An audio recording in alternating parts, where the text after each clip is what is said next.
Belgium had to issue an apology after Amadou Onana appeared in a video with a comedian talking about kicking Kylian Mbappe.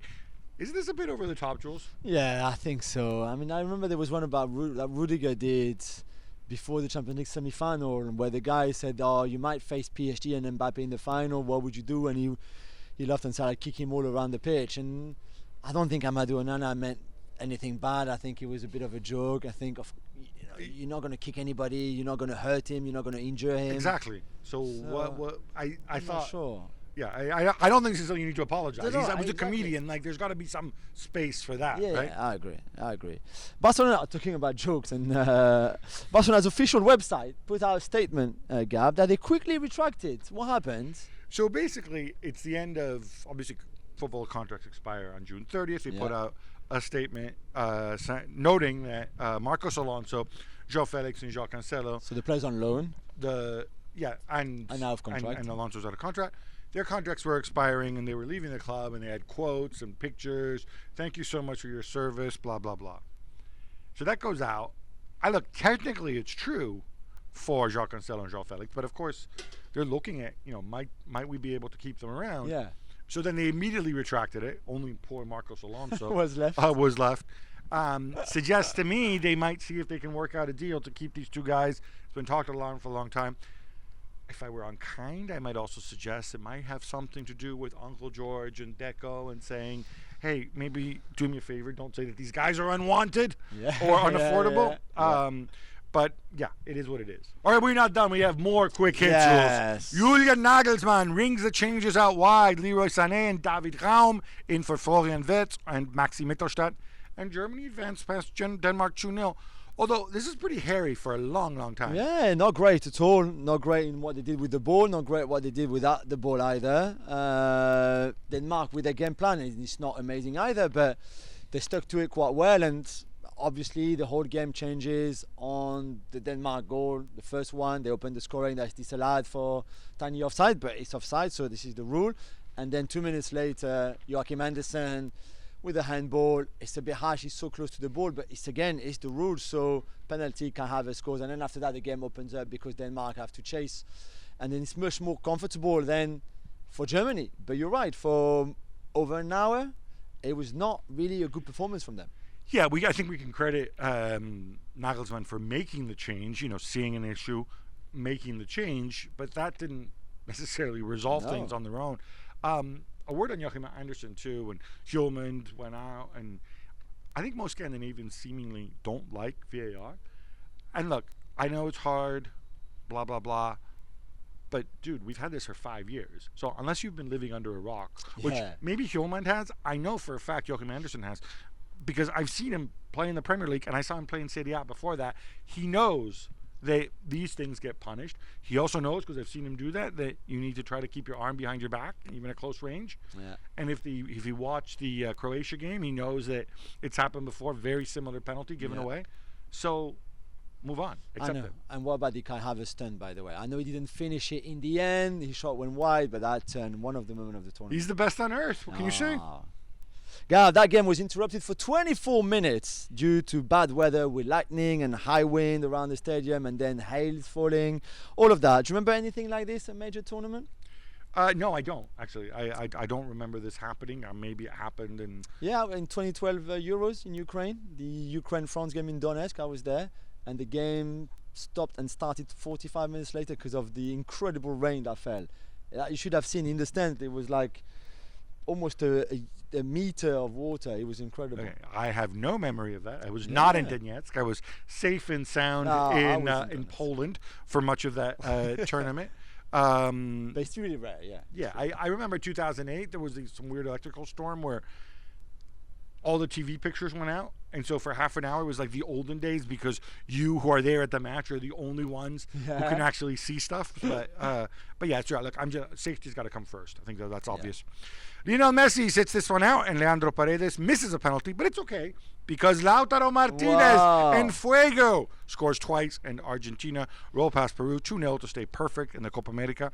Jules, the world champions looked like world champions. Yeah, they look good. Lautaro looked great. Two really good finishes. The first one at the start of the second half. half, and then late in that second half as well. Paredes missing the penalty on his birthday, by the way, hitting the post.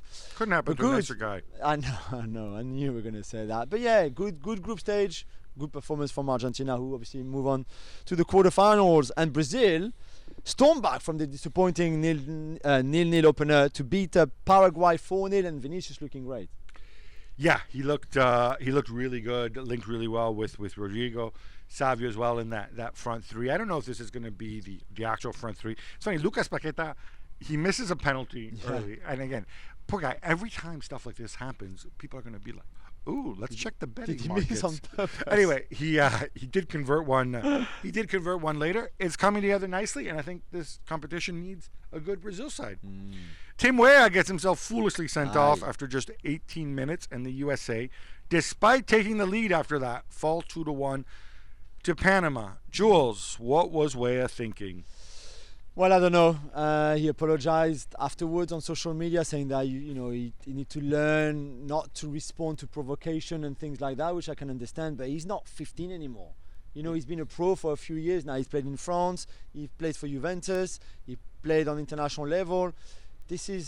I know he has to apologize, and he plays with VAR. If I punch a guy in the back of the head, somebody's going to see me. And I just don't think the apology is good enough anyway. But he got abused on social media, which is unacceptable as well.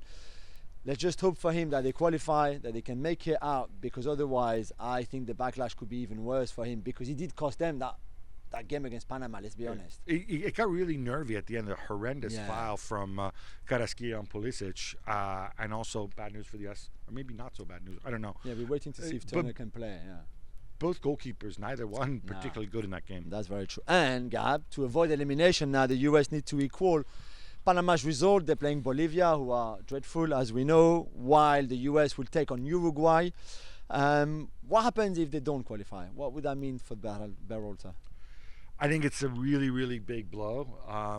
I don't think you need to make a sort of some knee-jerk reaction and look and pin everything on him. But this is a major issue. The U.S. hosts a World Cup in 2 years. This tournament, we've already had, even though it's organized by CONMEBOL, and we've not had great crowds. We've had hot weather. We've had all these bad things, and maybe CONMEBOL should have said, hey, look, why don't you guys organize the logistics, since you actually organize games in the U.S. and you know what makes sense and you know how to price these things properly.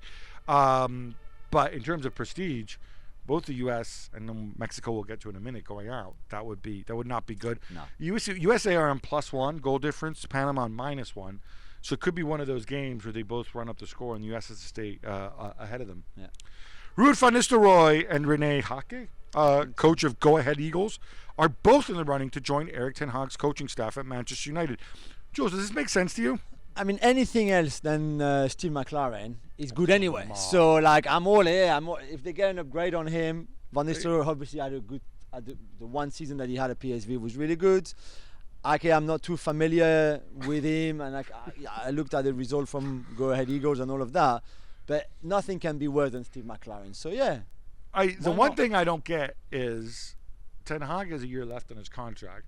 He's negotiating. Supposedly he's extending, blah, blah, blah. Although, funnily enough, the days tick by and we don't have the announcement. Why would you? But his job is far from secure. Why would you necessarily want to go there and be tarnished a little bit? I don't know if you've Van Nistelrooy, you think maybe... Well, Manchester United aren't going to know who I am unless I come and join. But he can take over if Ten Hag goes. Come on, let's I don't know, Why the long face? More United. Our colleague Rob Dawson reports that they are very close now to agreeing a deal with Newcastle for Dan Ashworth. Yeah, this is a story breaking on ESPN.com right now. Certainly United have put that out there. They must be very confident. I think you need Dan Ashworth around and in a, let's say, a legal way to help you with your transfer dealings. It's a big summer transfer, and you got 2 months to do it. Mexico are out of the Copa America after scoreless draw with Ecuador. Jules, this was really, really bad. Terrible. I mean, they scored 1 goal in the 3 group stage game. That was against Jamaica. I think the XG is 4.5 or something like that. So at times they've had chances.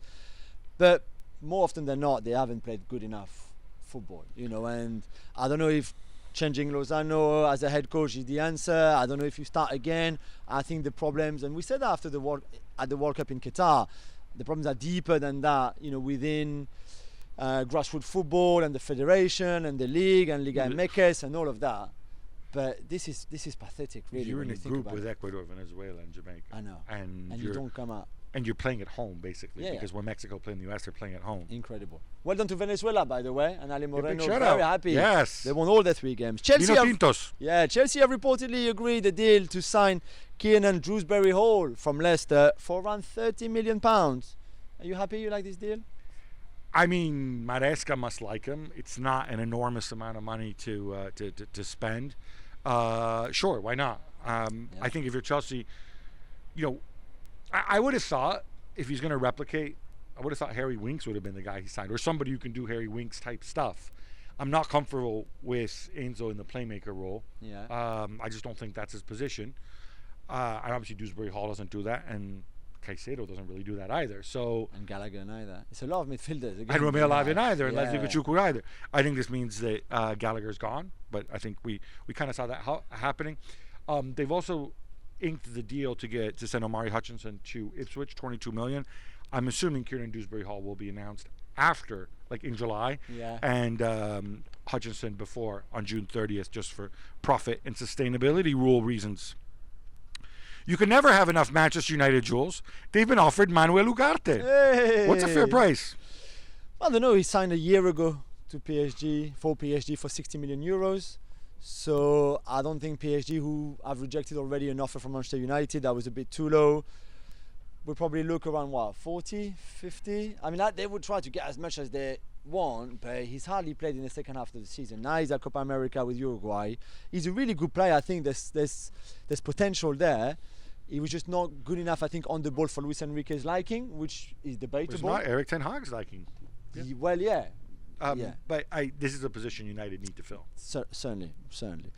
Newcastle have been busy, presumably due to profit and sustainability rules. Of course, they had to sell, and they let Elliot Anderson goes to Forest for £30 million, and Yankuba Minte to Brighton for £33 million. That's 2 massive sales. Yeah, people might not know who Yankuba Minte is. He's a guy from Gambia. He was on loan at Feyenoord last year, scored 10 goals. He's only 19 years old.